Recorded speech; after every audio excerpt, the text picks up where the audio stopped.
before we go for formalities, we'll have 1 minute silence and we condole the sad demise of Dr. Charles Pinto. Yes. Yeah. Let us observe 1 minute silence and pray for him.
Thank you.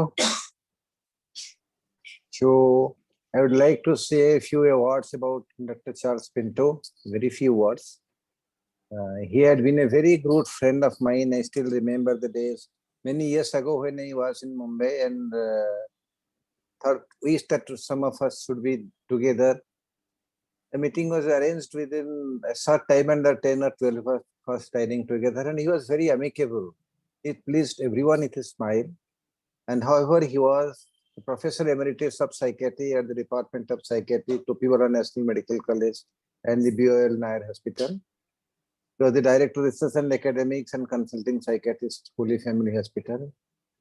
He had a versatile activity. He had worked in geriatric psychiatry, drug trials, childhood psychosis, irritable bowel syndrome, burnout personality disorder. And above all, he was a ever smiling, good friend to anyone who was close to him. I remember in this Thursday musing a few days ago, he was the chairperson. He suddenly stopped in, told, Tofan, you are having the Basilica image as your background. I told you, yes, sir, because it is eclectic therapy, I had put that, the Lisbon Basilica. He was so apt, so much winning, and I sincerely wish that let him be at peace in his heavenly abode. Thank you. Now, over to Alim to start.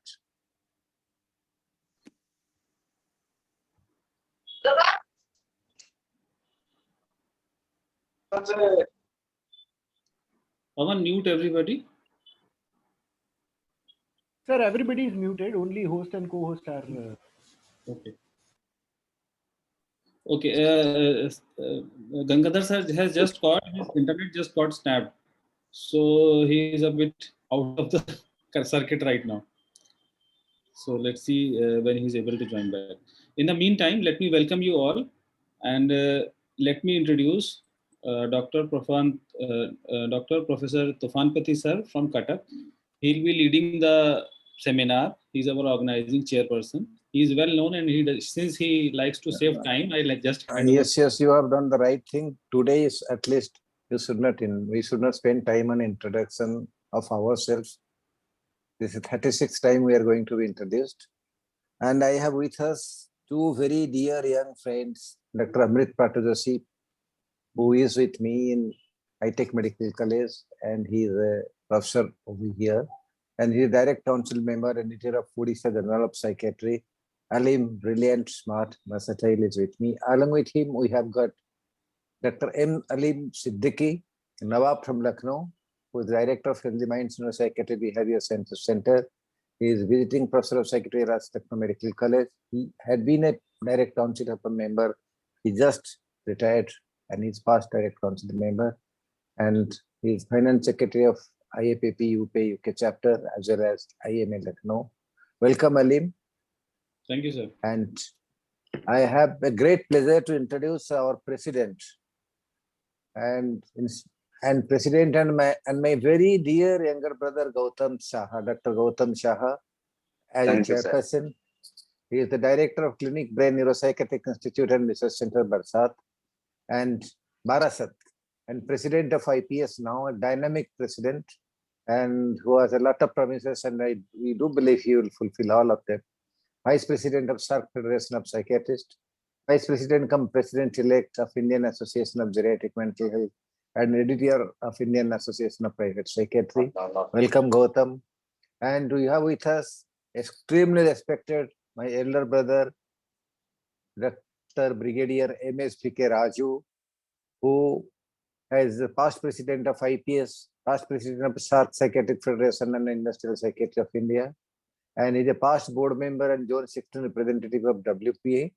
He is a veteran Armed Forces Medical Services of India. He is a professor and HOD of AMC, ex-professor. Welcome, sir.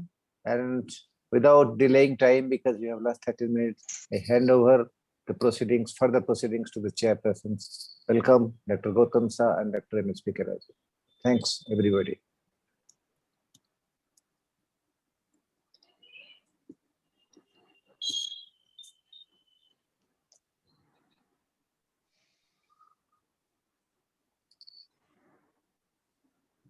Good evening, ladies and gentlemen.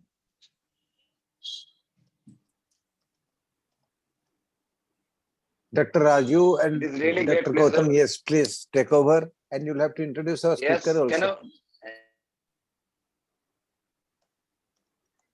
you? Pleasure and honor to chair a session where the speaker is none other than Dr. Professor B.N. Gangadhar, and my chairperson, Pawan, will you share this co-chairperson slide? is my elder brother, Dr. M.S.V.K. Raju. So, you know, there is a growing evidence for the yoga and neurobiological effects in the people with psychiatric disorder. And there are lots of postulated mechanism, which includes basically the modulation of the hypothalamic pituitary axis, enhancement of the GABAergic neurotransmitter, autonomic modulation, and the neuroendocrinological effects. And that's why yoga has a therapeutic intervention in the psychiatric disorder, which appears promising, and actually it needs further attention in the clinical practice and approach also. All of us, we know that the Nieman's Integrated Center for Hello. Hello. Efforts in the direction wherein psychiatrists and the neuroscientists has collaborated, especially the yoga expert from the Swami Institute of the Yoga, New Delhi, Swami Vivekananda Yoga Institute, and the Morarji Desai National Institute of Yoga, which is the institution under the Department of Ayush, Government of India. All these have led to the development of the validation for some specific module for some specific mental disorders like depression, like schizophrenia, cognitive impairment in the elderly. So we are eagerly waiting to listen today our renowned sir, Dr. B.N. Gangadhar. And I don't think he needs any introduction to this audience, but still it is the customary. He has done MBBS from Bangalore Medical College, Doctor of Science in 2012, and Fellow of National Academy of Medical Sciences in 2006. He was in Nieman's, you know, that 1978 to 81, trainee faculty from 1982, and director from 2016 to 20.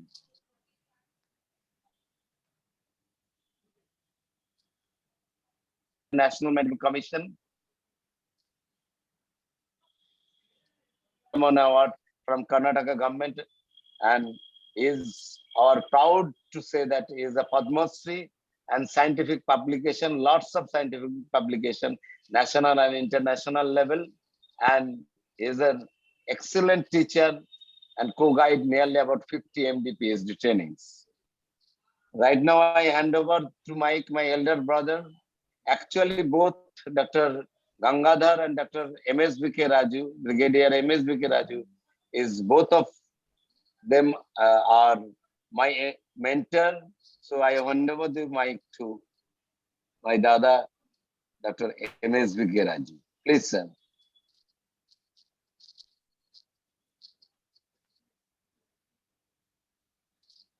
Sir, please unmute yourself, sir. Sir, please unmute. Your microphone is muted. You can unmute yourself by tapping that.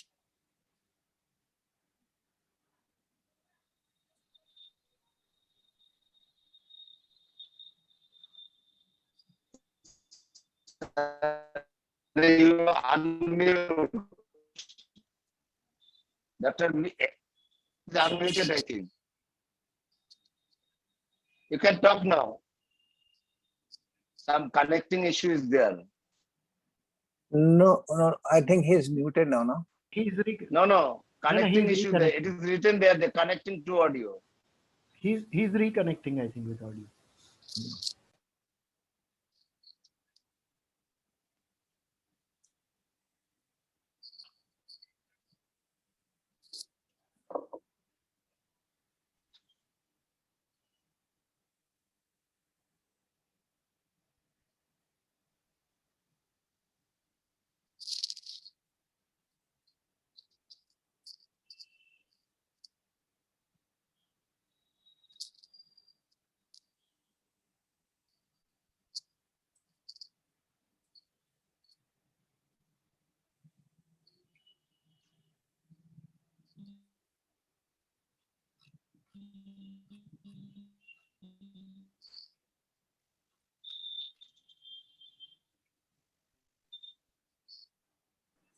Hello, we can start then.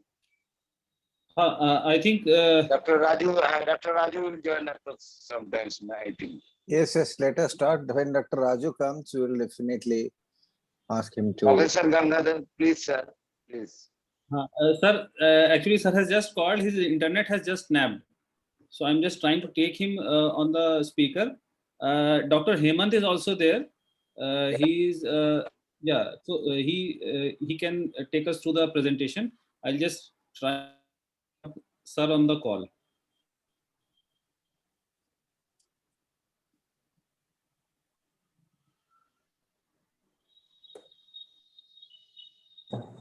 Namaste to all of you. My name is Dr. Hemant Bhargav. I am a student of Dr. B.N. Gangadhar. I am basically a MBBS doctor with MD and PhD in yoga. I am currently working as assistant professor of yoga in the Department of Integrative Medicine at NIMHANS. Dr. BNG was my MD as well as my PhD guide. And since last decade, I am following guidance from Dr. BNG and we are doing research at NIMHANS. So meanwhile, the BNG sir joins, I will just go through his slides, which he has just shared with me. And we actually in the afternoon had a discussion on these slides and I was supposed to take a practical session at the end. So I will just run through the slides and we will go through what work BNG has done at NIMHANS. So applying yoga in clinical practice. Dr. Hemant? Yes. Dr. Hemant? Sir is on speaker here online, so just let him wish us and then we can go ahead. Gangadhar sir, you are online here. Okay, thank you. Thanks a lot. Thanks to technology, we're able to do a webinar. Also, thanks to technology, I will not be able to speak using the slide that I have prepared. Thanks to Dr. Hemant Bhargav. With him, I had prepared the slides. Although music may not be too informal. However, I've shared the slides already in the afternoon with Dr. Hemant Bhargav. Dr. Hemant Bhargav, let me introduce, is a medical doctor, is an MD in yoga. So PhD in yoga in the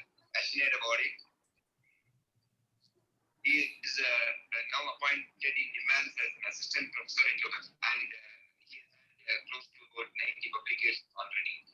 He will be taking on that. I'm sure you will do a better job than me. To be with us in case we needed to have the demos of yoga practices. So the initial part of the talk ought to have been about 15-20 minutes on what I had to answer those questions which were sort of raised as part of the music's discussion. And those questions I have tried to put the answers in the as form of slides. I hope Dr. Hemant Bhargav will take over now. I wish the entire group the very best. Apologies on behalf of Telecom, whoever did that, and the Wi-Fi doesn't work here. I'm not going to use the broadband of my cell phone because luckily it is working right now, but I don't think it's going to work continuously. I perhaps keep listening to what's going on there, but I would request all of you to go on with the program, and I wish you all the best. So wish Dr. Hemant Bhargav the best Sure, sir. for continuing this. Thanks, Sure, sir. Thank you so much, sir. Thank you so much, sir. Sir, we got your message. Keep it on. I keep listening Yeah. as long as the signal works. Sure, sir. Sure, sir. So, Dr. Hemant, sir has wished you all the best, and you will be guiding us. He will try to join, and as soon as he gets the connection, he will be with us. But basically, you have to take us through. Over to you, Dr. Hemant. You have to unmute yourself. Said by sir that we had a discussion in the afternoon, and he has prepared these slides, and then so I will be able to convey his thoughts to you. So I am just his representative here.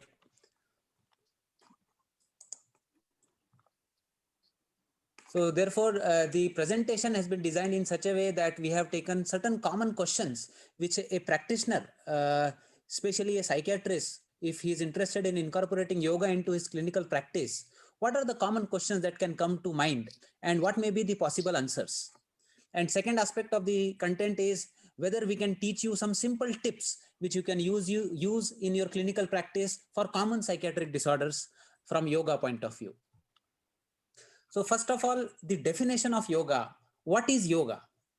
So sir emphasizes this point in all his classes, where he says that the general assumption of yoga is that it is a kind of a physical practice, and whenever you just imagine somebody doing yoga, you imagine somebody doing a complex physical kind of a posture. But then this understanding is very important, which comes from Bhagavad Gita.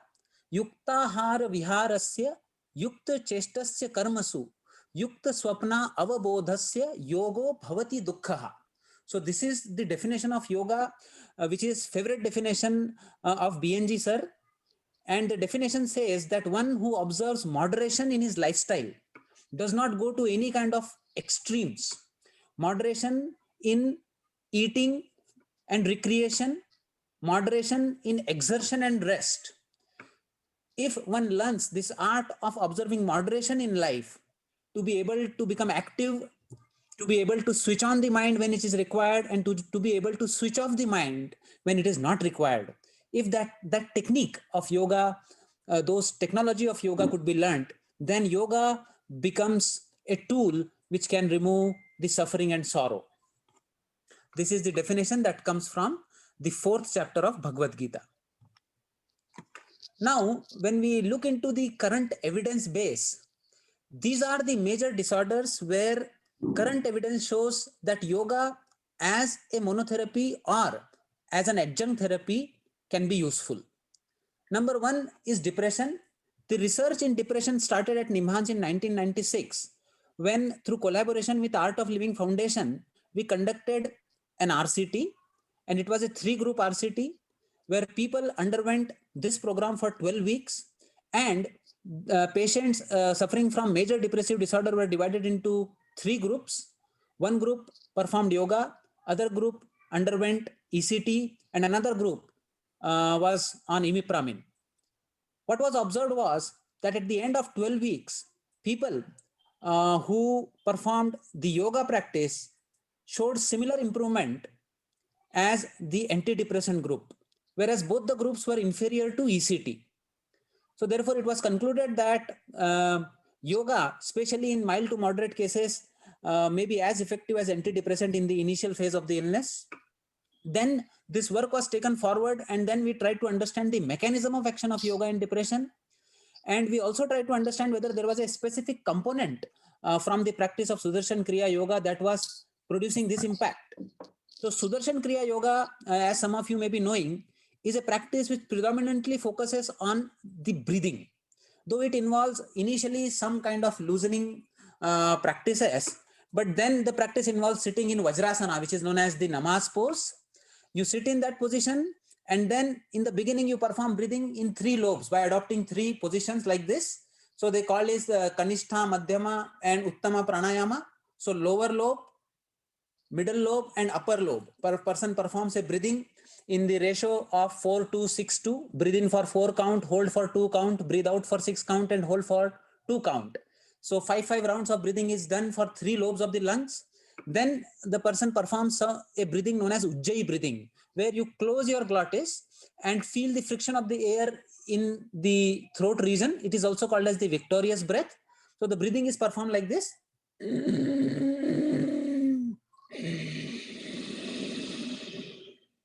So this breathing is continued for 3 minutes, and then come the essence of the practice. The essence of the practice is the breathing called as Bhastrika Pranayama, which is also called as bellows breathing. The essential component of the breathing is that it is a fast breathing, and it involves using the lungs as a bellows. So you perform a forceful breathing in and forceful breathing out like this. You make a fist, breathe in, open your palms, breathe out, completely empty your lungs. So continue this sort of breathing in differential pace. So this is the essence of Sudarshan Kriya practice. The breathing is first done in slow mode, then done in fast mode. In the slow mode, they do 30 counts in a minute, that is 1 stroke in 2 seconds. In the fast mode, they do 60 count in a minute, and then they do a very slow mode where they do 15 counts per minute. So slow mode, fast mode, and very slow mode, cycles of this breathing in a rhythm are repeated for 6 to 8 minutes. And then the person lies down and performs chanting of the sound Om and undergoes a deep relaxation. So as you know, as you can see that this breathing involves certain postures, then regulation of the breath, then a fast breathing practice, and then chanting of the Om.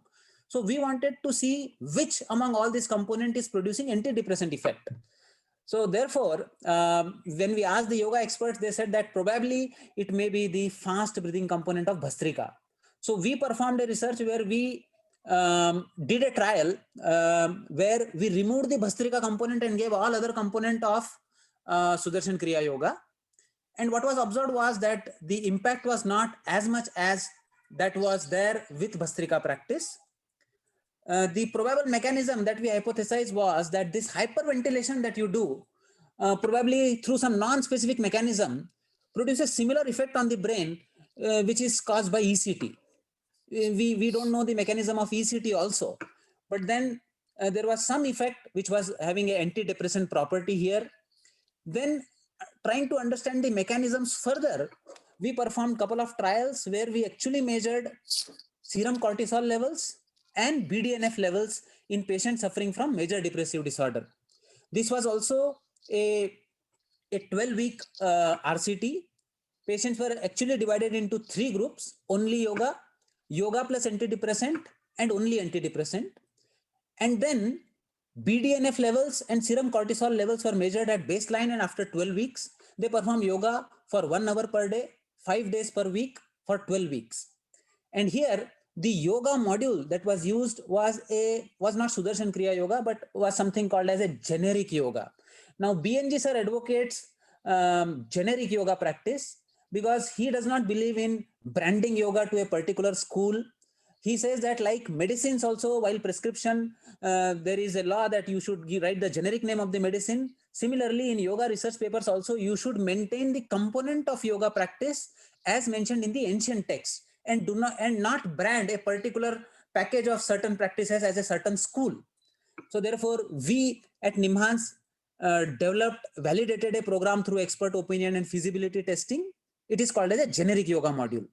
That module was tested in this study.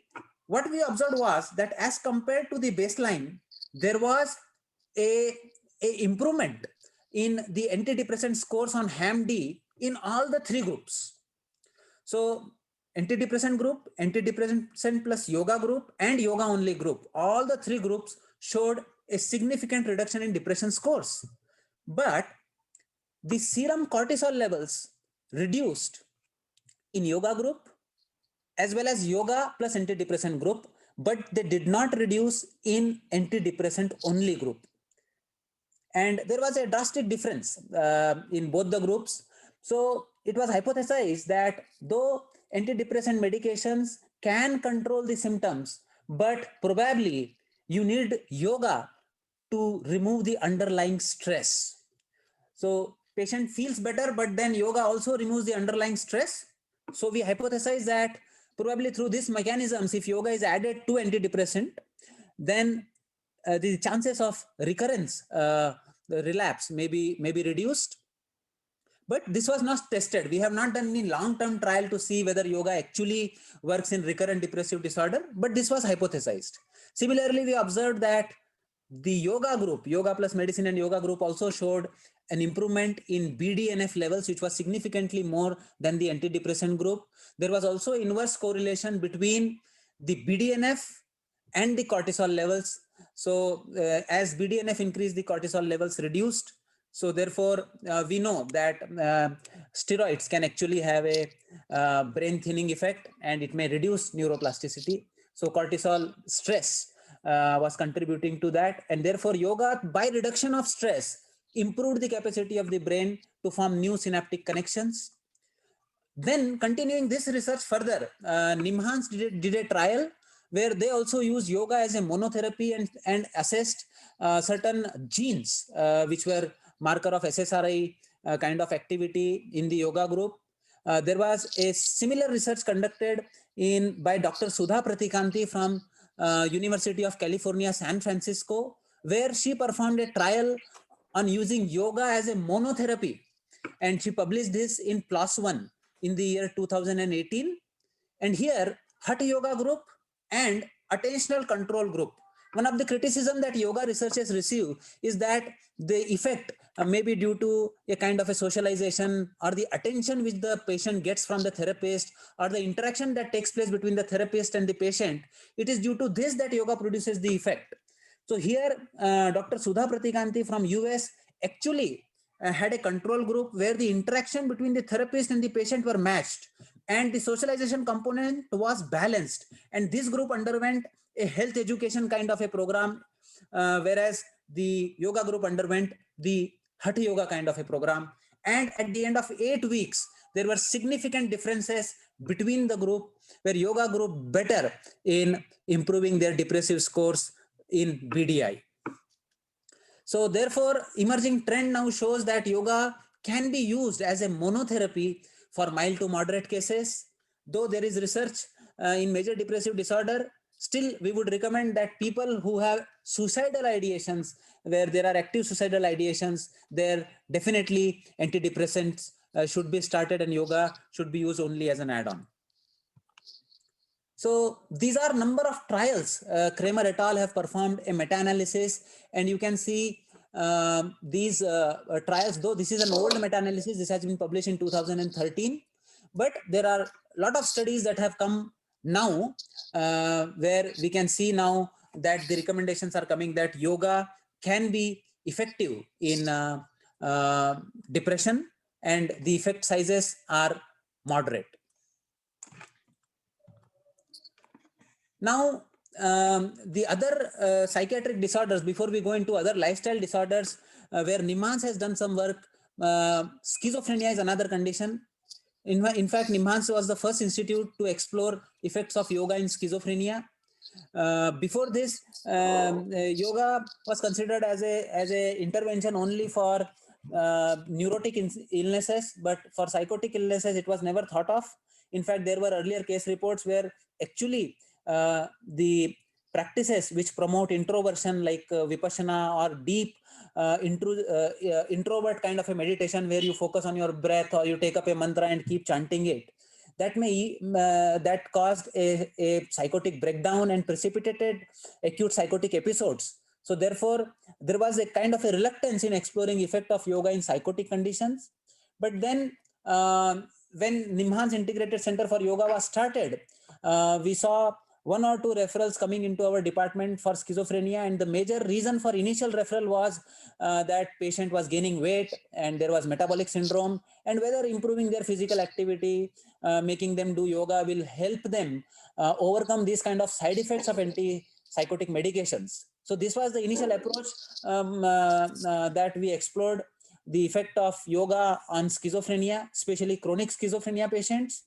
But then as we taught them yoga, we found that people who were stabilized were quite adherent. They actually liked coming and doing yoga. And in fact, the schizophrenia batch is still the biggest batch in our center. We have almost 20 schizophrenia patients always doing yoga with us in the 11 a.m. to 12 p.m. batch. Second commonest batch is the batch of depression.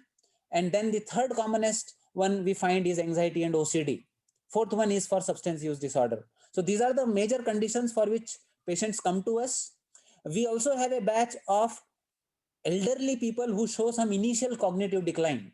There is very preliminary evidence for use of yoga in mild cognitive impairment, but if there is subclinical kind of a mild cognitive decline, not frank MCI, then also yoga has been explored. And researchers have shown that regular yoga practitioners have thicker cortex than those who do not practice yoga. So there is an indirect evidence that yoga may offer a protective effect against dementias also. But there is no such published RCT in dementia. So schizophrenia, there were a couple of good trials conducted at Nimhan's. Initial work was done by Dr. Shivrama Varamballi under the guidance of Dr. B.N. Gangadhar. And there we applied PAN-SS and assessed their positive and negative symptoms. And to our surprise, we observed a very significant reduction in their negative symptoms. So yoga word comes from the root yuj, which means to connect, and skiz means to disconnect. So naturally, there was a logic of using schizophrenia for enhancing their social connect. So when we got such a result, we repeated the same research again in outpatients, and this time we took exercise as a control group also. And we observed in a trial where yoga was taught for 8 weeks, 5 days a week. And similarly, as we developed for depression, we also developed a module, a generic module for schizophrenia, 5 days per week, 1 hour per day. And it was observed that there was 4 times greater reduction in negative symptoms in yoga group as compared to exercise group. So what is the mechanism through which yoga is improving these negative symptoms? So we then further explored and assessed the serum oxytocin levels. And it was observed that people who performed yoga had a significant improvement in oxytocin levels as compared to the waitlist control group. Similarly, at the base of the frontal lobe, we have a group of neurons known as mirror neurons. So these mirror neurons are a marker of how I'm able to connect. We also have a device which uses various kind of scenarios known as Socrates, which assesses facial emotion expression and recognition kind of a ability of the patient. And we found that yoga enhanced that facial emotion recognition ability of the patients. Yoga also enhanced the activity of mirror neurons. So the person was able to maintain a better eye contact, was able to connect better to another person and imitate his behavior. So when you do yoga, you have to synchronize your body with your breath. You have to do certain chanting. You have to feel the vibration in certain part of the body. And this is taught by a therapist. So therefore, probably when done in a group, yoga improves that connectivity, that ability to empathize and connect to others. Similarly, we also observed that people who were doing yoga also showed reduction in their heart rate variability, and the autonomic function showed more balance. So therefore, yoga was explored more and more in schizophrenia.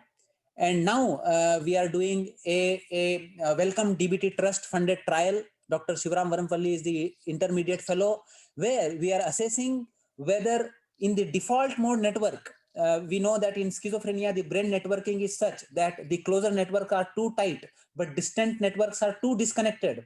So whether yoga can bring a coherence in their networking is what we are assessing now. And then now we have collected some data and analysis is going on. So this is the work that we have done so far in schizophrenia and depression. We have a couple of trials which are ongoing. One is in somatoform pain disorders. We have developed a module for it, and we are assessing the effect of yoga on chronic pain syndromes. We are also conducting a trial funded by DST Satyam on opioid dependence syndrome, where we have actually validated a fMRI task to assess craving of the reward, the activation of the reward circuit in these patients. And we are seeing whether practice of yoga could reduce craving. The mechanism that we are exploring is whether yoga can enhance endorphin levels. So we are assessing their plasma endorphin levels, and we hypothesize that there are studies which show that yoga enhances endogenous opioids, a kind of a natural high that can come with deep relaxation, and probably that high will reduce the craving for searching that high from the external environment. This is the work that is going on at NIMHANS.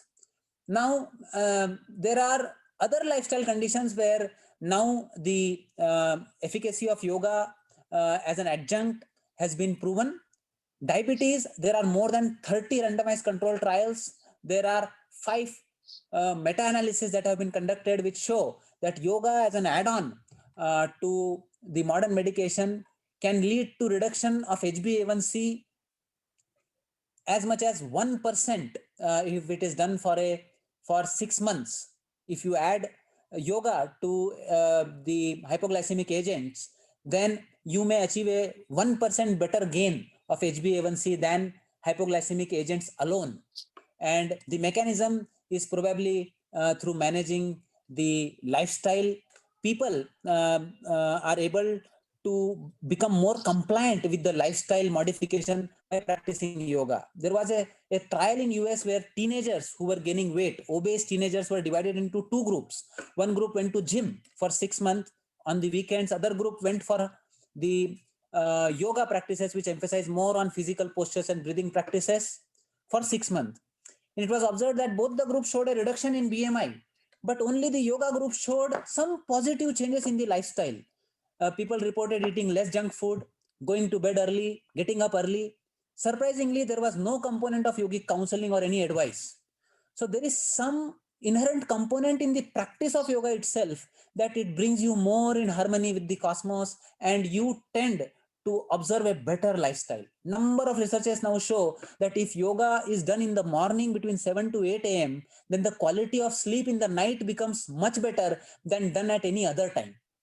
So there are polysomnographic studies which are showing that yoga practice done in the morning between 7 to 8 a.m. is most effective in improving the quality of sleep. This is what we have observed in patients with substance use disorders also, that they have shown improvement. Here there is a institute in Bangalore known as Swami Vivekananda Yoga Institute, where there was a trial on PCOS and menstrual disturbances. We see a lot of women who take antipsychotic medications. They also report of menstrual disturbances. And then there are limitations that what we can offer through modern science. In our clinical practice, we have observed that one very simple practice of yoga, which is known as butterfly. Butterfly is such a simple practice. You just sit and you bend your legs, you catch hold of your legs like this. You hold your legs, and then you flap your thighs up and down. This flapping, if it is done for 100 to 200 times, 3 to 4 times a day, we have seen that ladies who were not getting regular menses, within 3-4 days, they report that they got their menses. So there is such kind of a result with very simple yoga techniques. Similarly, controlling the lipid profile. Of course, you have to modify diet, but then adding a Surya Namaskara practice into the profile, starting with 4 Surya Namaskara, gradually every week adding 2 rounds of Surya Namaskara and aiming at reaching 24 rounds of Surya Namaskara by the end of 3 months.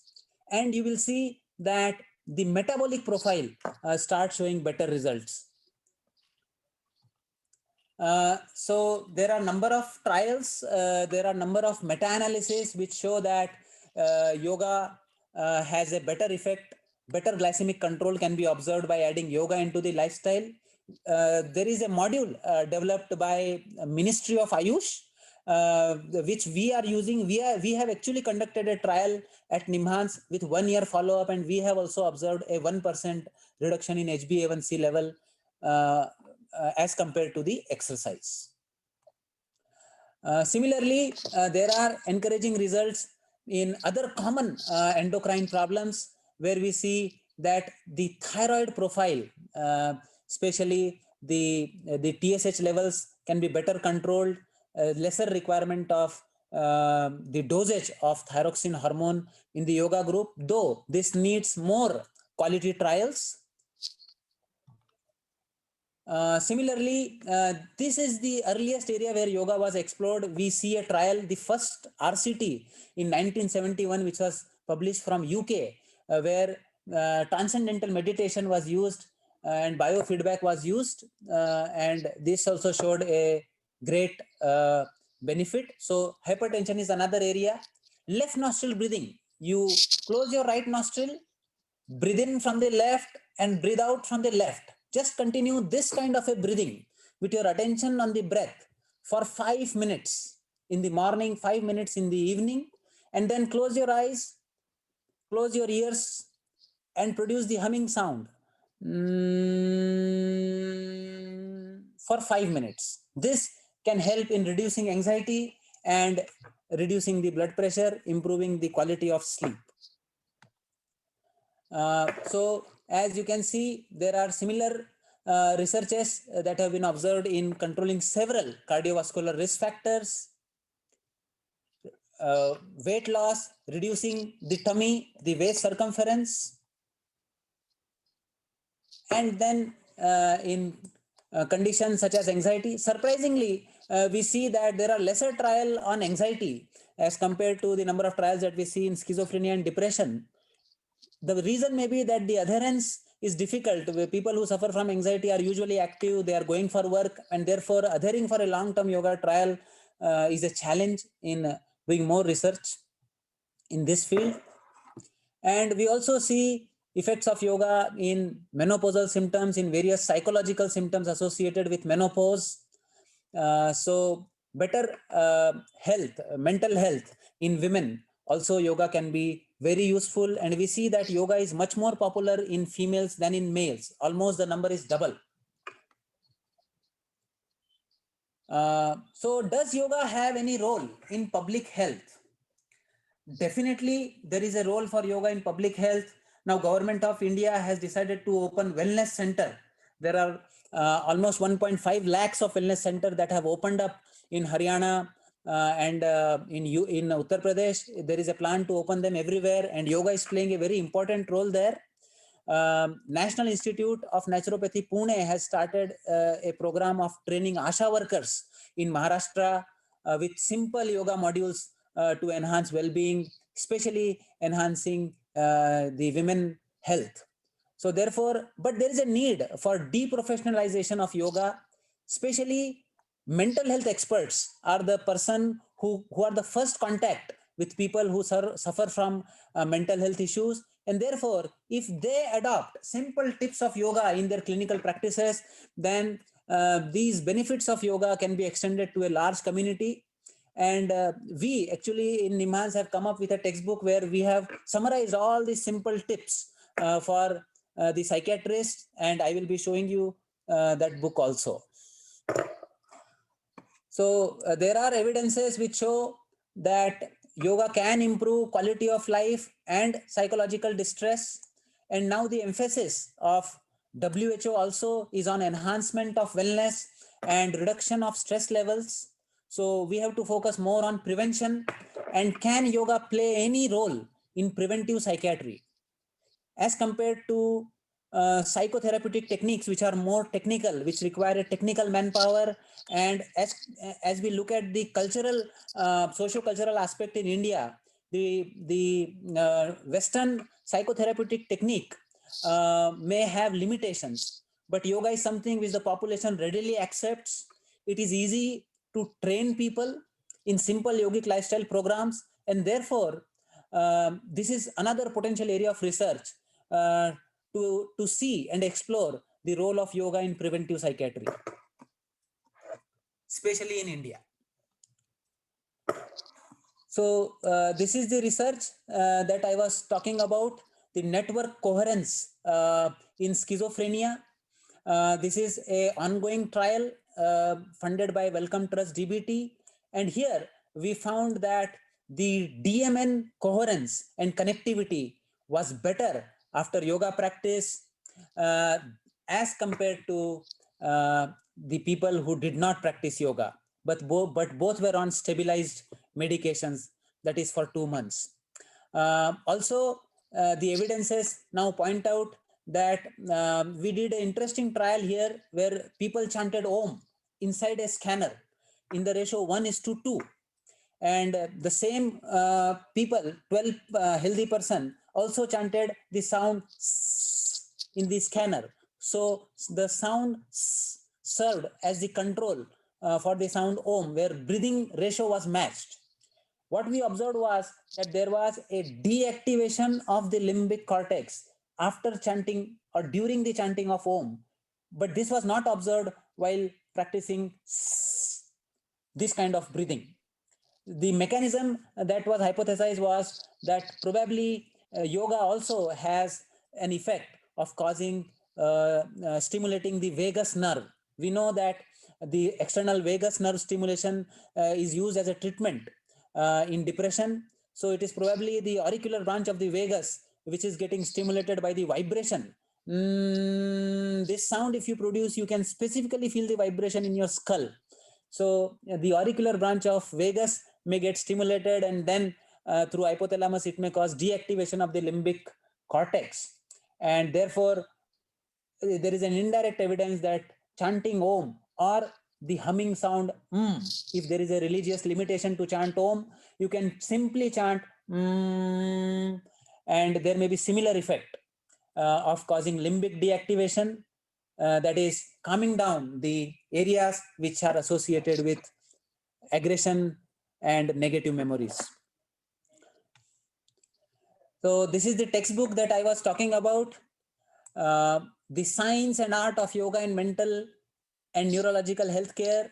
This has been published in collaboration with Indian Psychiatric Society. So NIMHANS and Indian Psychiatric Society came together to do this wonderful work. The textbook actually has chapter by chapter description of all major neurological disorders, and at the end it provides yoga modules, specific yoga modules for those psychiatric and neurological conditions. It also describes the current evidence for yoga and the probable mechanisms of actions of yoga in those conditions. At the end of each chapter, there are clinical insights of what precaution should be taken while teaching those practices to the patient, what kind of practices should be emphasized, and we have also described a classical case vignette from our clinics of yoga therapy. So this is a book. These are the editors of the book. The book is now has come in print through hard copy to us. It is available with Indian Psychiatric Society, and by mid-May, by 15th May, it will be available in Kindle and Amazon for purchase. So these are the yoga modules that have been given in the book that we have developed. ADHD, we have tested feasibility of already developed module. Substance dependence, we have just got a paper accepted.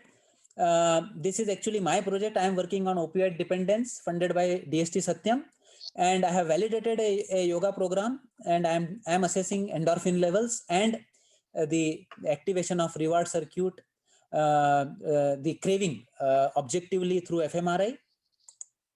We have recently a PhD that has come out in OCD, and we have observed that 1 month of yoga actually produced better effects on compulsions as compared to obsessions. So this manuscript is under preparation. Migraine, there was a very recent paper published in a high impact journal called Neurology by AIIMS New Delhi. And this study also showed that yoga practice, especially a very simple practice, a person having headache, just perform alternate nostril breathing. Breathe in from the left, breathe out from the right, breathe in from the right, breathe out from the left. Just do it as soon as you get up in the morning for 10 minutes. Then sit, support your hand on a table, close your eyes, close your ears, and produce this humming sound for 5 minutes. 10 minutes alternate nostril, 5 minutes Brahmari. And we have observed clinically that the episodes of migraine headache and their intensity have reduced by regular practice of 4 weeks.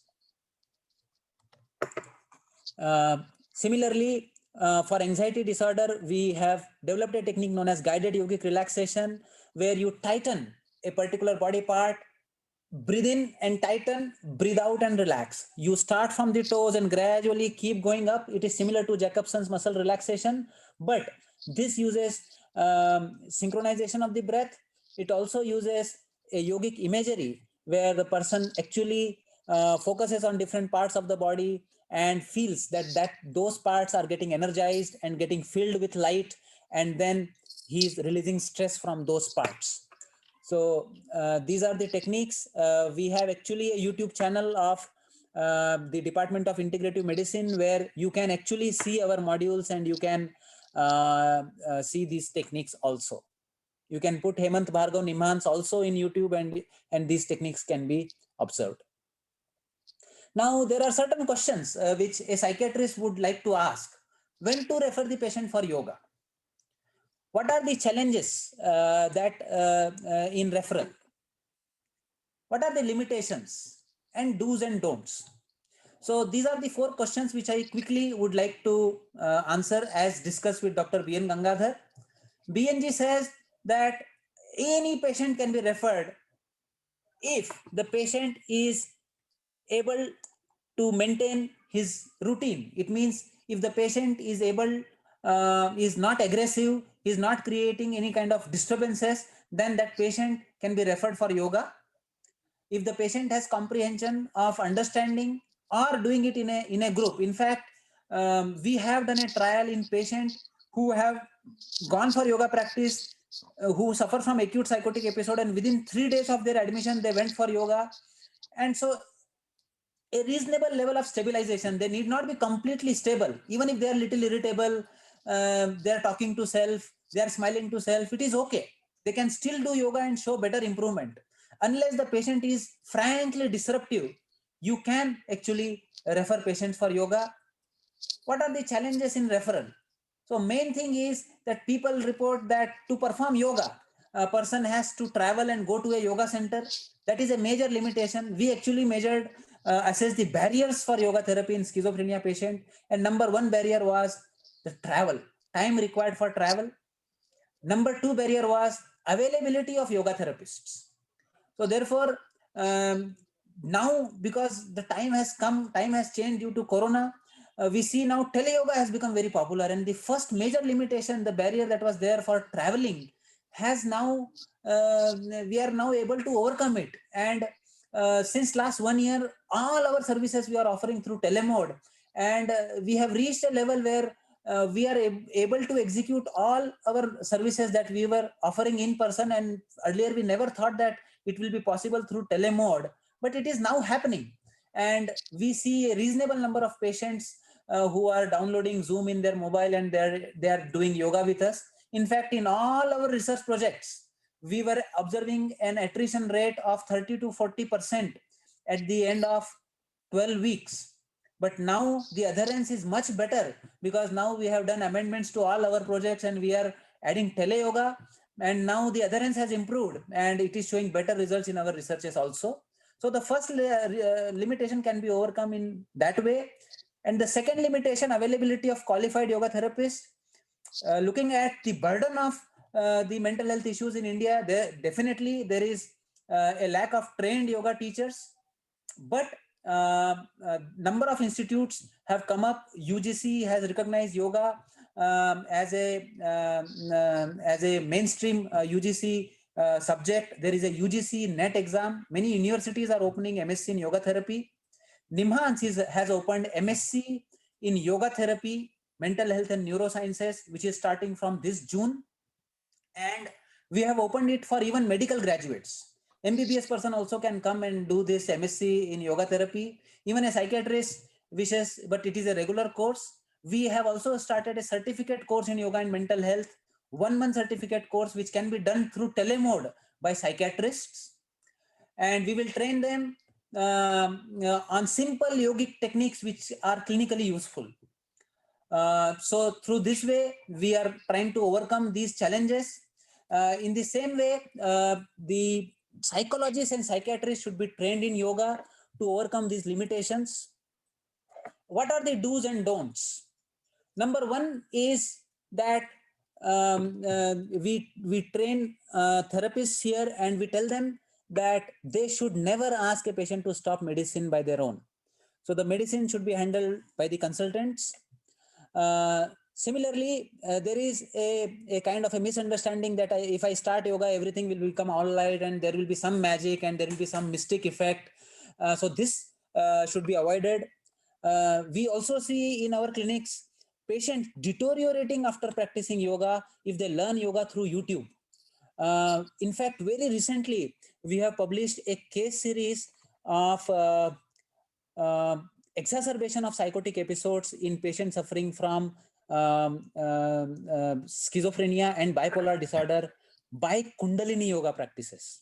So in that case series, we presented some 6 cases and we observed that the patient, most of them actually in their delusions, seeking some special power, they started yoga, and then they either did that yoga through an untrained professional, some guru they found, or they did it through YouTube, and they did not observe the preparation that is required for yoga before doing yoga. So as I said, that certain practices should be done in an empty stomach condition. You should be well rested. You should take a good sleep. There should be moderation in your eating. And also the patient should actually observe certain basic principles of yoga called as yamas and niyamas. So you should observe cleanliness. You should not tell lie. You should not abuse substances while doing yoga. So patient abused substance in one of the case study, he took cannabis and then he sat in meditation.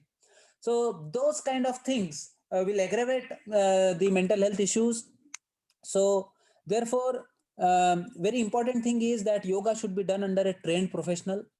Especially advanced meditative techniques should never be prescribed to psychiatric patients. The yoga, if you want to prescribe, please emphasize more on the physical component of yoga and breathing component of yoga and chanting component of yoga. Any yoga where you have to close your eyes and you have to focus on the sensations on your body, or you have to keep watching your thoughts for a long time. In our clinical practice, we observe that they actually report exacerbation of their symptoms, especially people who have actually a predisposition towards developing psychotic episodes. Or relatives of patients who suffer from schizophrenia also report such kind of exacerbations. So similarly, very difficult yoga postures. If you want to lose weight, and especially people who suffer from affective disorder, who are in a position of hypomania or mania, may tend to overdo yoga. So they say, no, doctor, I will do 3 sessions a day, 4 sessions a day. So overdoing also should be avoided. Similarly, optimal dose of yoga should be understood. Most of the trials have shown that at least 3 sessions should be done per week. So 1 hour of yoga, 3 sessions per week are required to have sustained benefits of yoga. So Streeter et al. Have recently published an article on major depressive disorder where they actually measured GABA in the brain through MRS, and they were able to show that if yoga was done 3 times at minimum 3 times a week, as compared to low dose yoga where it was lesser than 3 times a week, the effect, overall it looks like yoga is producing its central effect through GABAergic mechanisms. We have repeatedly observed this through transmagnetic stimulation also, where the cortical silent period increased after yoga. There was an effect of immediate session of yoga also on cortical silent periods. Similarly, Streeter et al. Have shown that 1.5 hours of a younger yoga practice, single session, enhanced GABA in the brain as compared to a treadmill walk of similar metabolic equivalent and calorie. Similarly, they have shown that doing yoga at least 3 times a week is able to have that sustained effect on enhancing GABA levels in the brain. So yoga should not be, you should not be doing it less, you should not be doing it more. So that is something, the samatvam of yoga practice, yogo bhavati dukkha, that I showed in the first slide. So any specific practice, are there any myths related to yoga? I have already discussed that we still patients come to us and they say, doctor, I want to give up all my medicines. You please start me on yoga. I just want to stop my medicines. So we in fact use yoga to enhance compliance of the patient with medicine. Another good aspect with yoga is that yoga is free from stigma. So patients who do not want to come to Nimhans, in fact, we tell them, okay, please come to yoga center, we will teach you yoga. So we call the patient, we convince them to come to Nimhans by taking name of yoga. And yoga is something which has a positive value. Film stars do yoga, big role models do yoga. So therefore, people associate with a good self-esteem. It also empowers the patient. So patient has something to do for himself. So therefore, we overcome the stigma component associated with psychiatry by adding yoga to it. And then once they come for yoga and we develop a good rapport, the therapist develops a better rapport with them, because once you teach something to patient and patient does it with you, he develops that respect towards the therapist. And then the therapist slowly convinces them that if you start little bit of medicine, it will be actually good for you. You will be able to do yoga better. You will be able to focus better. It will benefit you more. So rather than replacing yoga for medicine, yoga should be used as a tool to enhance compliance with medications. So this is one aspect. Second, as I told you that people report a lot of side effects of yoga.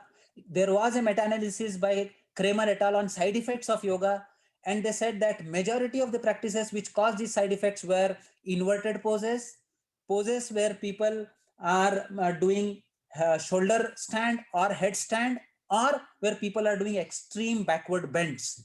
These have caused falls or accidents or injuries. So they should be done with caution. Similarly, practices where there is sensory deprivation, where there is sitting still for a long time with closed eyes, and there is a focus on inner sensation or on the mind for a long time, they have precipitated psychotic episodes. So definitely there is a need for initiating yoga, at least initially. How many sessions are required to train a patient? Our clinical experience shows that minimum 10 sessions should be taught under supervision. In group, it can be taught. So we also observed in depression, there was a thesis here where one group did in group, other group did one-on-one. And it was observed that there was no between group difference. Sorry for butting in. I mean, what is the duration? I mean, people may like to ask some questions and all. Okay. So, yes, sir, this is my last slide, sir. This is my last slide. So I'm just answering common questions. So the one-on-one session of yoga is as good as sessions done in the group, provided the group does not exceed 10. So up to 10, we actually use two therapists. One gives the instruction, other gives the demonstration. And the therapist who gives demonstration also corrects the postures. Another thing that helped us in depression and schizophrenia is once a patient has done sufficient sessions of yoga, in depression it is 10 sessions are enough, but certain schizophrenia patient also require 30 sessions to get trained. It depends how much cognitive retardation they have. But then once they are trained, we have asked patient to take these sessions for other patients, and that have really enhanced their self-esteem. And the therapist just sits and observes, and the patient becomes the demonstrator in front of the class. So that induces a lot of positivity, confidence levels, and helps them boost their confidence that they can also work and do such things. So tele yoga I have already discussed to you, and I have also already discussed about meditation. So so this is all about ultimately yoga focuses on balancing the various aspects of the lifestyle. It works on the body, it works on the emotions, it works on the mind. So samatvam yoga uchyate is the concept. Thank you very much. Thank you, sir. Thank you, Hemant sir. Gangadhar sir is online only.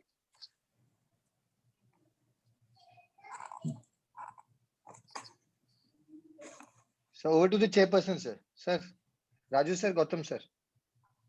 I think I set the ball rolling. It's a very sort of a tour de force lecture on yoga. It appears to be we have potentially an add-on panacea for many illnesses, psychological as well as physical. But still, I'm not clear actually what yoga we are practicing. It is Ashtanga yoga or generic yoga or Hatha yoga or some other yoga, because you see, Dr. Bhargav quoted somebody did a study on Hatha yoga, and Nimman said generic yoga. And generic yoga, I believe, is Patanjali's Hatha yoga, so Patanjali's Ashtanga yoga. But when we see the Ashtanga yoga, the yamas and niyamas which is referred, they themselves are so strict. I think it's very difficult to follow. Are they prerequisites to practice these asanas and pranayama and other things? So, I mean, or we have modified the yoga, was old traditional yoga, into modern system, and we formulated some sort of a capsule form. I am not, it's not very clear what sort of yoga we are practicing. One.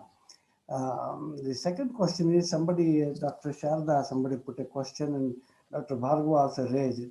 What is the qualification to call a qualified teacher? Because if you see the Mental Health Act, which we have, Mental Health Care Act, the yoga center is a mental health establishment. But whereas yoga is not among the mental health professionals. So apparently, there are no qualifications, which is recognizable qualifications for yoga, it looks like. I mean, I don't know whether Dr. Bhargav will be able to answer this question. So this is basically what sort of yoga we are following. And what do you advise to people to follow? I mean, the asanas are the only yoga, or you have to follow all the yama, niyama, and vidyama, and pranayama, and so many, pratyahara, those are all the 8 steps of yoga. Raju sir, thank you very much for an important question, and it also shows that you have a good insight into yoga practice. BNG sir is here. Yeah, if you allow me. Yes, sir, please, sir. Since I have halted almost the entire 1 hour, I'll make some 1 or 2 quick comments to Dr. Raju Garu's viewpoints. Yes. Sir, Yes. you are perfectly right. The entire yoga, as per Patanjali, is the Ashtanga yoga. But like Hemant alluded to earlier, we have largely used only the asanas and the pranayama in most of the studies. Many people ask us a question, Patanjali means you should use all, why are you using only 2? Yeah, I have 1 or 2 reasons for this. With these 2 itself, we have got some results. Let's start using these 2.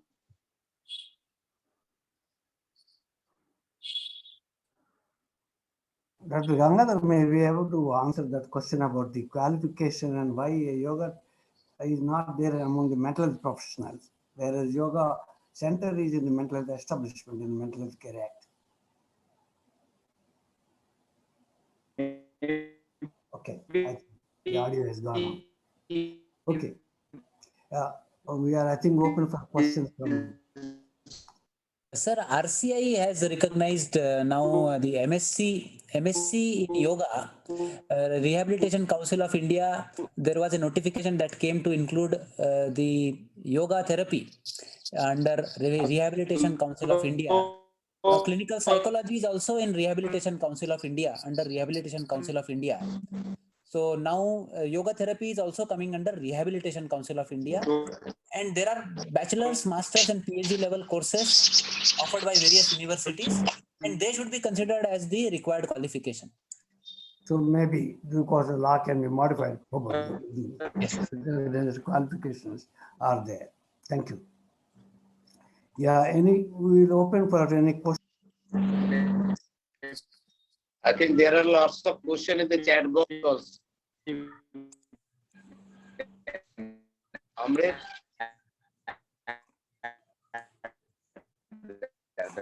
This is number one.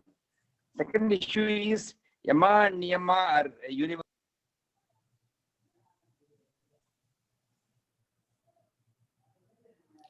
Sir, you will have to unmute yourself. Yeah, I have been talking about in yoga in earlier yoga or in psychiatry meetings also that Voice is breaking again.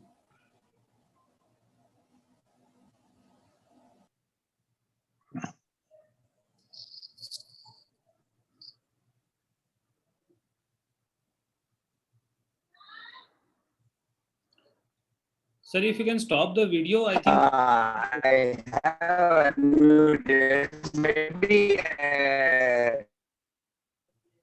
sir, can't hear you properly.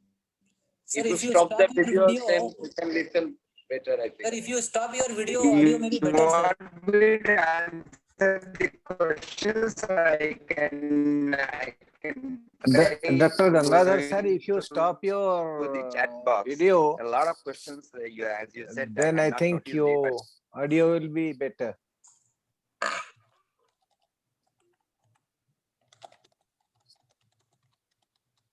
I think sir got disconnected because of network issue.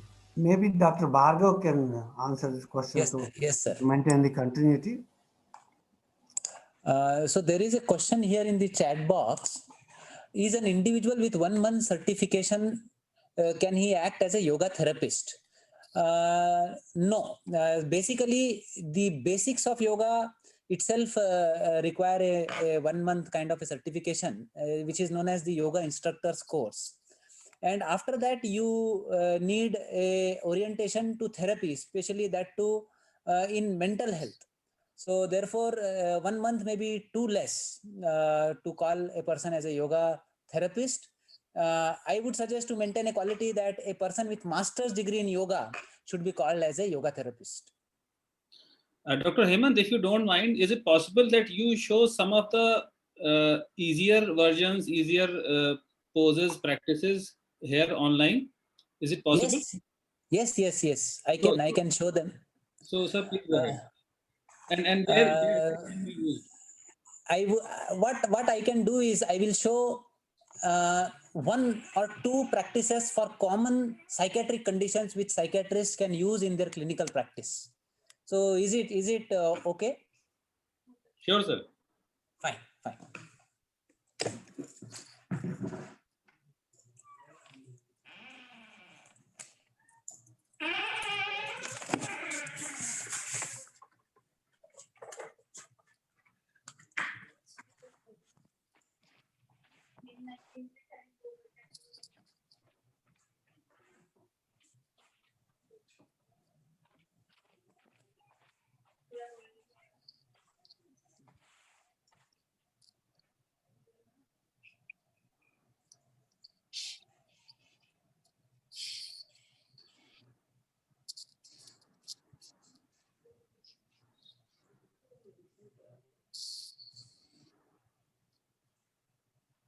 Am I audible to you?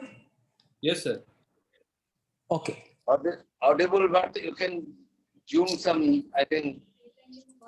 Should I zoom Then little you can more? see better. Bas, that is good, sir. Yes, it's okay. This is okay. This is okay. This is okay? Fine. Yes. So the first condition, if you are sitting in your clinic and a patient comes to you and he says that I have depressive symptoms, you see that his symptoms are mild to moderate, and you would like him to start with some yoga practices. Then the simple thing that can be taught for a patient who suffers from depression is performing the practice of Bhastrika. So how the Bhastrika practice is done is, the patient should sit with his back and neck erect. He can sit down in Sukhasana, or he can sit on a chair also with his back and neck erect without taking support. Then the patient should be instructed that he has to take deep, complete breaths, filling his lung completely with the air as he breathes in, and completely empty his lungs as he breathes out. So this particular breathing should be done 1 breath per second, 1 breath in 2 seconds for 30 breaths. So you make a face like this, breathe in, close your eyes, breathe in, open your hands, breathe out, come down. This is 1 in 2 seconds.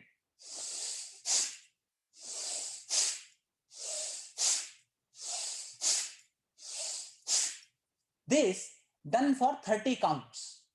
After you finish 30 counts, then you adapt Chin Mudra, close your eyes and just observe the breath.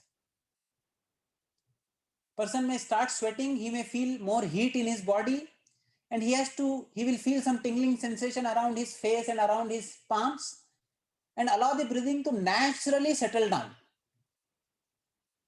So you do for 1 minute, 30 strokes. After that, for another 1 minute, sit, relax and observe the breath. After this, a person can chant Om. O and Ma in the ratio 1:2. So if you are chanting for 9 seconds, 3 seconds O and 6 seconds Ma, do this for 10 counts.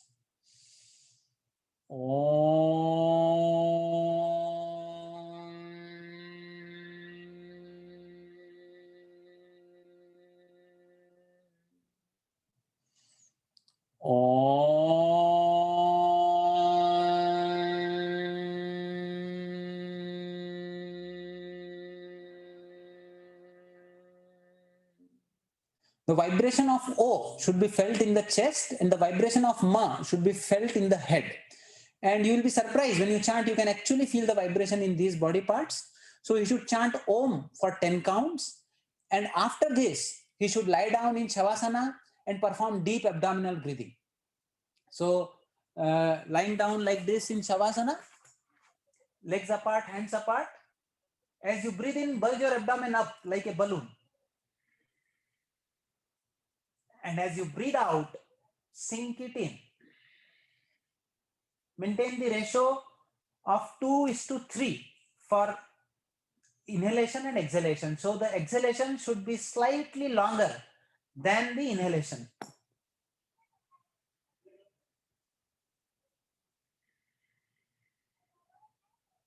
So continue this breathing for 2 minutes.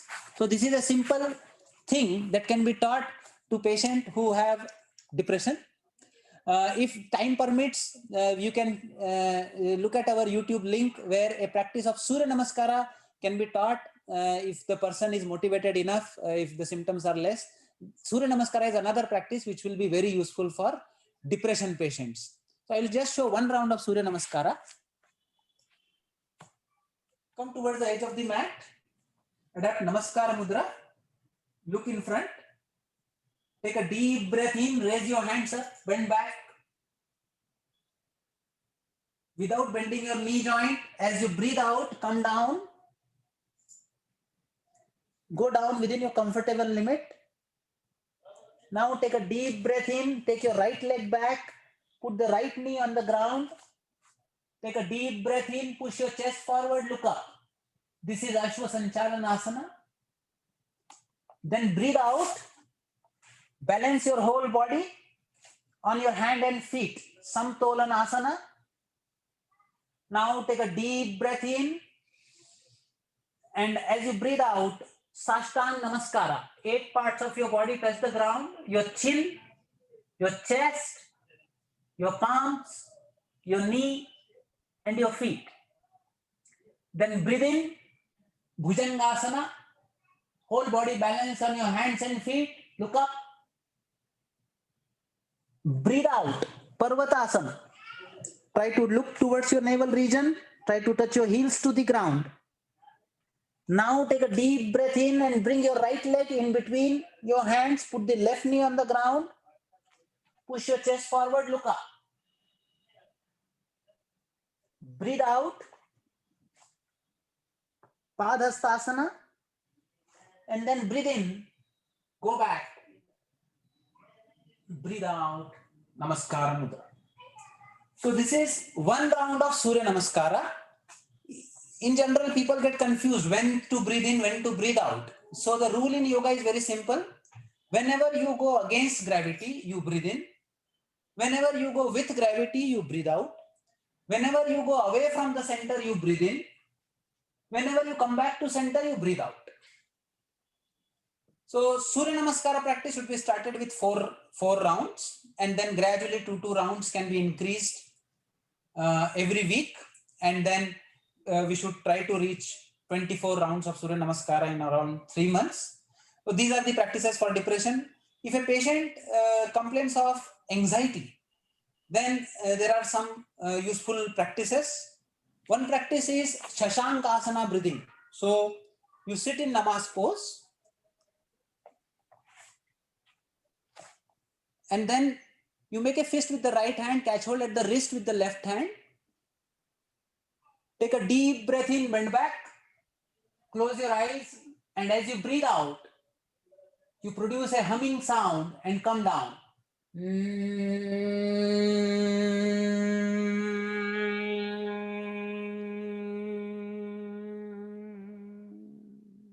Breathe in up, breathe out.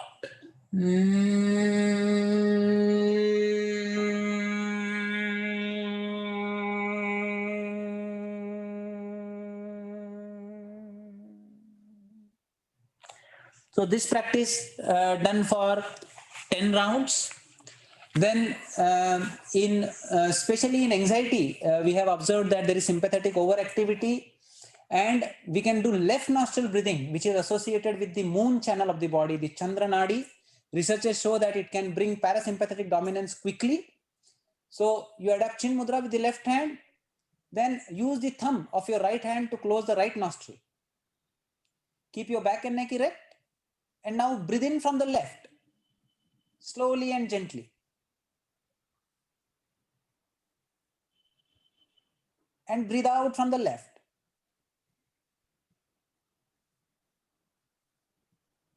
When you do that, your attention should be on the touch of the air in the nostrils, because the internal nasal meatus has the nerve fibers of glossopharyngeal nerve, which is actually connected to the CNS. So therefore, there is a difference. If you feel the touch of the air, the practice becomes more effective. So continue 27 rounds of breath only from the left. This can be done 2 times in a day. 27 rounds, usually go for 5 to 6 minutes. If they do it at bedtime, they can lie down on the bed, and in a lying down position, they can do this. And then another practice that helps reduce anxiety is you close your eyes, close your ears, pressing the tragus with the thumb. Do not press on the eye, just press on the orbital bone. Touch your tongue to the upper palate. This concentrates the vibration around the head and the brain, and then produce the humming sound.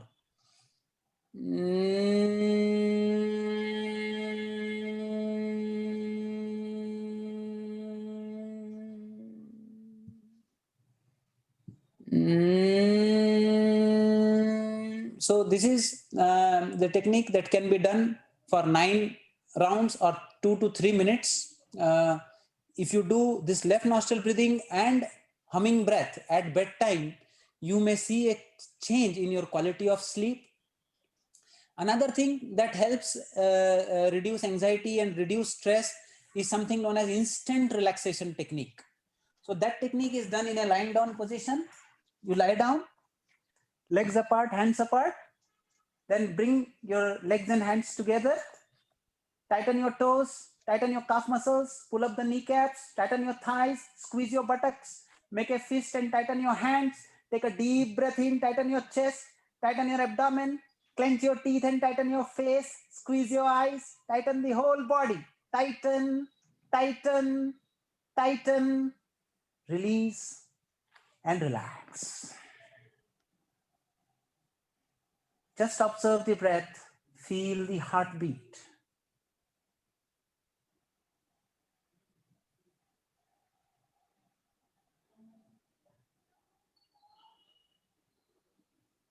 So these are 3 useful techniques which can be used in people who have anxiety problems and also who generally get stressed up easily. Instantly, you will see that the mind has become calmer. Then to enhance cognitive functions, if you there are a lot of papers on Kapalabhati breathing where selective attention was observed to be increased immediately after the practice. This practice also can be, if done slowly, it is useful in anxiety. If done fast, it is useful in depression.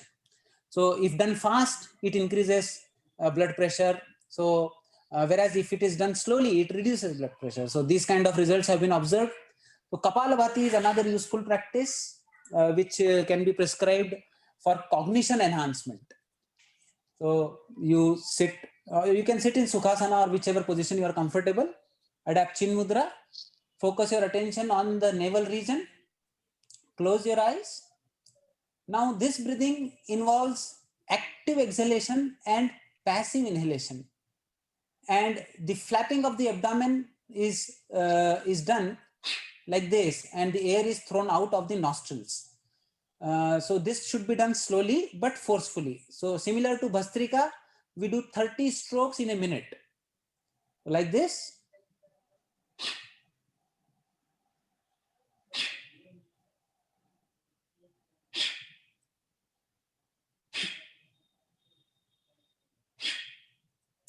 Like this, 30 counts can be done in a minute, and then again for 1 minute, patient can just observe the breath. This practice Sorry to should interrupt. Sorry to interrupt. Hello. Haan, Sorry sir. to interrupt. If somebody has having low backache, can he does this Kapalbhati? Very good question, sir. This practice should not be done in back pain. It may aggravate back pain. So Yes, that is Kapalbhati practice is not prescribed if person has back pain. I can teach you 2 very simple practices for back pain. One practice is known as the bridge pose, which we have found clinically very useful. Also, Kapalbhati should always be done only in empty stomach. We should never do it if the stomach is full. By empty stomach, I mean that patient should give at least 2.5 hours of gap after full meal. So bridge pose is a very good thing for back pain. Breathe in, raise the middle part of the body up and maintain it. If possible, you can support it with the hand also like this and try to maintain this posture without holding the breath. If you cannot use hand, just do it like this. This is number 1. Second, usually in our lifestyle, the spine has a tendency of concavity backwards, and all our movements, whether we are driving car, whether we are sitting in our office, even though we use ergonomic chairs, this kind of movement of the spine is very difficult to maintain for a long time. So that movement is very good for back pain. So Makarasana stretch, where this is the position where we used to come in childhood and we used to read books. In fact, those who have back pain, this is a very, very wonderful position. Actually, if you have a habit of reading things, you are at home and you are looking into laptop, this is a very good position where the back muscles, which are not usually stretched, are stretched. So this kind of a mild backward bending is actually very good. So Makarasana, and then to further stretch the muscles, you can breathe in, breathe out. breathe in, breathe out. And then both the legs together, breathe in, breathe out. So this particular pose is very good for back pain. And the last thing that can be done for back pain is this twisting pose in lying down. So you stretch your hand sideways, take a deep breath in. As you breathe out, turn your legs on one side and neck on the other side. Feel the twist in your lower back region and maintain it with normal breath. Then breathe in, come to center, and breathe out and go to the other side. And you will feel a wonderful relief in your back pain instantaneously while doing this pose.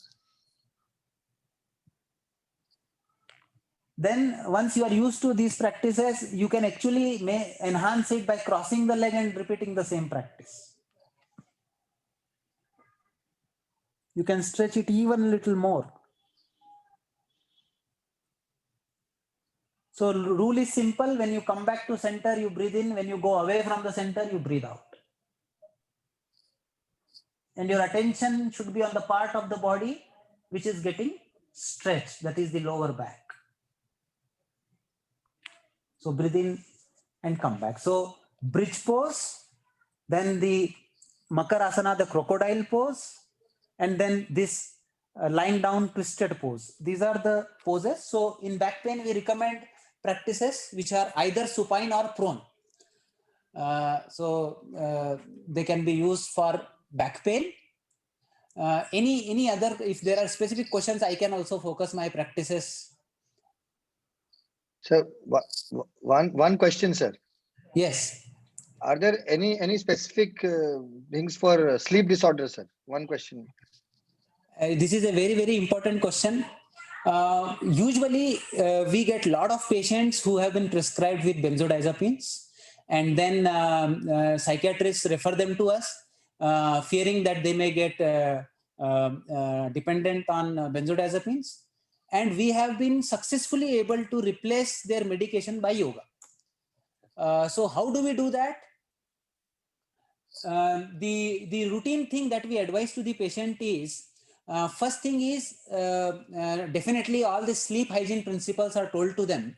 And coming to the yoga part, we tell them that when they go onto their bed, they should put the lights off, and then going onto their bed, first thing they have to do is regulate their breath. So how the breath regulation is done? We teach them something known as a sectional breathing. They do it in a lying down position only. They lie down on the bed. After lying down on the bed, they adapt this chin mudra and then bring their attention onto their breath. And we tell them that you breathe in for count 4, hold for count 4, breathe out for count 4, and again hold for count 4. So this is known as square breathing. Breathing in, hold, breathe out, hold. So we tell them to do it for 9 cycles. So I will do just one cycle. Breathe in, 1, 2, 3, 4. Hold, 1, 2, 3, 4. Breathe out, 1, 2, 3, 4. Hold, 1, 2, 3, 4. Repeat such 9 squares. Once they do that, after that, we tell them that you start relaxing your body from the head down towards the toe. So they bring their attention to the head and relax their head, relax the face, relax your neck, relax the shoulders, relax. So go joint by joint, shoulders, elbows, wrists, then the tip of the fingers, come to the chest, abdomen, upper back, middle back, lower back, then hip joints, thighs, knee joints, calf muscles, and toes. From reverse relaxation from head down towards the toes. Once that is done, we tell them to close the right nostril and focus only on the left nostril. They can relax their hand like this and continue breathing only from the left.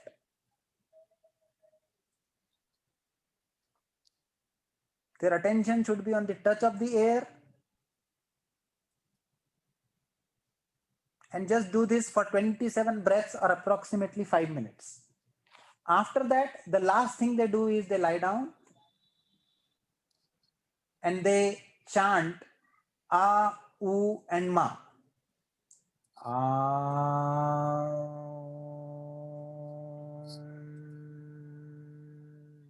Where the Ma component is prolonged. So A is something which takes the consciousness outward, Ma brings it inside. So we make them chant A, U, Ma for another 5 minutes, and then they can go to sleep. So this say they are chanting for say 8 seconds, then 2 second A, 2 second U, and 4 second Ma. And the vibration they should feel A here, U in the neck, Ma in the head. The vibrations are going up.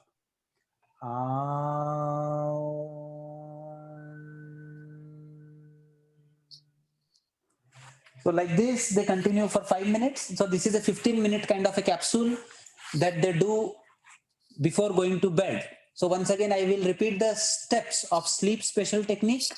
First thing they do is a square breathing, 4, 4, 4, 4 for 9 counts. Then they do relaxation from head towards the toes completely. Then they do left nostril breathing for 3 to 5 minutes. And then they do A, U, Ma chanting, gentle chanting. It should not be loud. Not like that, very gentle. And they feel the vibration moving from chest to head for another 3 to 5 minutes. And then they try to sleep. And we have observed that a regular practice, the more you do this practice, the lesser the time it takes for the person to fall asleep.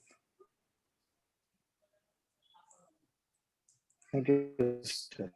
Thank you, sir. Yes. Chairperson, sir. Dada, any questions? Dada, Gautam. It's really superb, excellent demonstration. And Thank you, sir. Thank you. we learned a lot. And I think Dr. Gangadhar has joined with us. Sir, if you want to say a few words, please. No, Gautam ji, because I was absent, you did a good session. So No, sir. No, sir. Hemant is a better person. You had the best theory and practice. I am only the namesake. It is No, sir. Whatever I know, I have learned from BNG, sir. He is my guide. No, sir, he has the I have learned walking, holding his hand. So Hemant is superbly presented. And I think there should be a session from Indian Psychiatric Society will organize some session, and Hemant will represent definitely. It was an excellent session. Thank you, sir. And somebody should Dr. Raju, download. please. Someone should download all the questions on the chat box.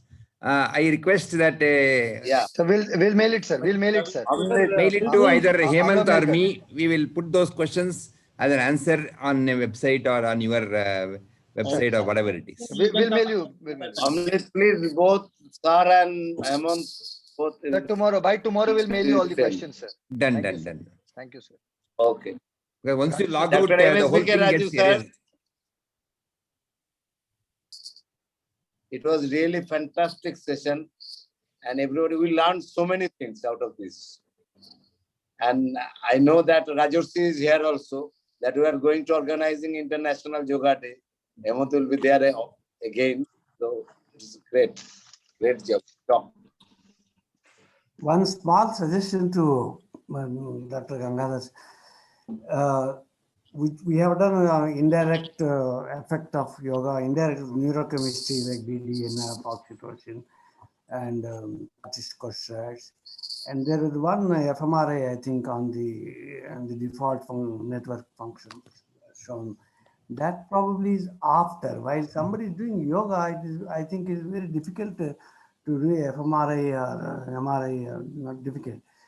But these days, I think there is the emerging technology in the called of near infrared optical spectroscopy. I think that probably, I mean, Niman said the wherewithal, we can think of doing it while live. When somebody is doing it, at least most of the, I think the imaging can be performed.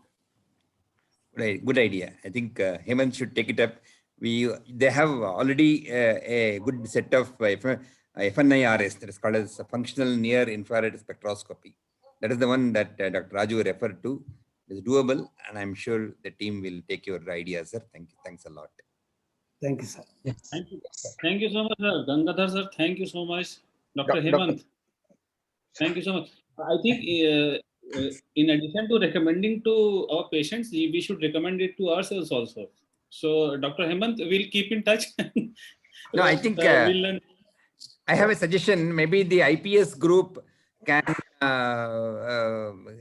put up an idea of some sort of a certificate course, which a syllabus that has been designed by the yoga group here, which you can Yes, sir. online you can get connected. People are asking, sir. Yes. Sir, So Yes, sir. Yes, sir. That is Gautam very sir, much necessary, because sometimes if some module is effective for depression, so it cannot be given bipolar or switching or in manic, it cannot be used. As Yeah. mentioned, Dr. Bhargav also, Dr. Hemant also. So one course of is very the caution. important. And sir, one of the- under your one of the caution is that in society there are so many yoga teachers, but mind you, the yoga teachers have been trained to teach yoga to healthy subjects. Individuals Yes. psychiatrically ill, particularly when their attention spans are not very good and their motivation is not very high, and then those who come to yoga teachers are all highly motivated group. They want to become yogis and sadhakas, whereas here are the group where you have to actually push them to do yoga and motivate them. So this training you can get, only psychiatrists can get this training. So if psychiatrists can learn some bits of yoga teaching practices, as Hemant was saying, I think we will do a wonderful job in terms of getting a holistic outcome in all our patients. sir, already we have a certificate and course committee. Alim is there, sir. You are the head, so easily we can do that, and I hope we'll do this in this year only, sir. Yes, sir. Yes, sir. Yes. Yes, sir. Sir. Dr. Tufan, sir. Yes, it was a fantastic session, though for the most of the time there was the internet dazzle which kept Dr. BNG away from us. But we had a very nice presentation by Dr. Hemant and a practical demonstration. And there had been a lot of questions in chat box and lot of questions in my mind also. At 49:50, I don't want to lengthen this.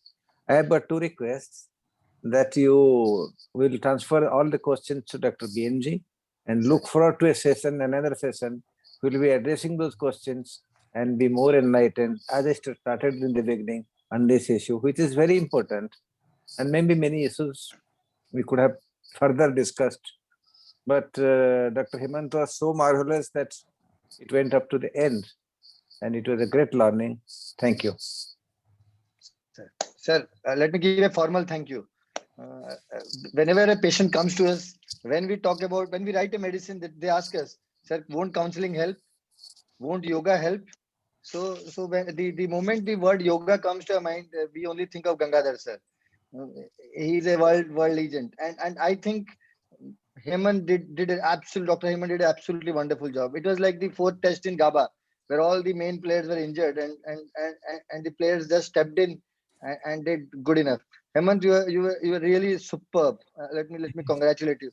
And I think BNG sir played a role. He told let him shine today. He prayed to God that his internet did not work properly. Sir, thank you so much, sir, for all the guidance and the help. Dr. Gautam sir and Brigadier Raju sir, both doyens. I can't thank them enough. They have been our mentors, guides. They've always been our guiding spirit. And who else to chair this session than Dr. Gautam sir and Dr. MSBK Raju? Also, too many senior psychiatrists who had all lined up. Thank you, sir, for all your support. Dr. Tufan sir, our backroom staff, all of you, all our audience. We have a dedicated, loyal group of audience. More than 350 people had logged in, a peak of 230. It was just marvelous. Thank you, sir. I just called up once Gangadhar sir, he told, yes, I'm going to do it. He no hanky panky, send me a mail, I don't have time, give me 1.5 months, nothing. Just a simple yes. Thank you so much, sir. Thank you, Ali. And I can't thank myself enough. Thank you so much. Good night. Great Have a job. wonderful weekend. Thank you, everyone. Good night. Thanks, everybody. Good night. Alim, Thank you so much. Thanks, everybody. Thank you so much, sir. Perfect. Thank you, sir. Good night, everyone. Good night, Thank sir. you. Pavan, you close can. meeting. Hemant, we'll catch Yeah. you again.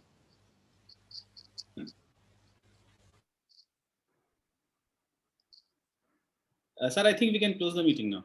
Yeah, we should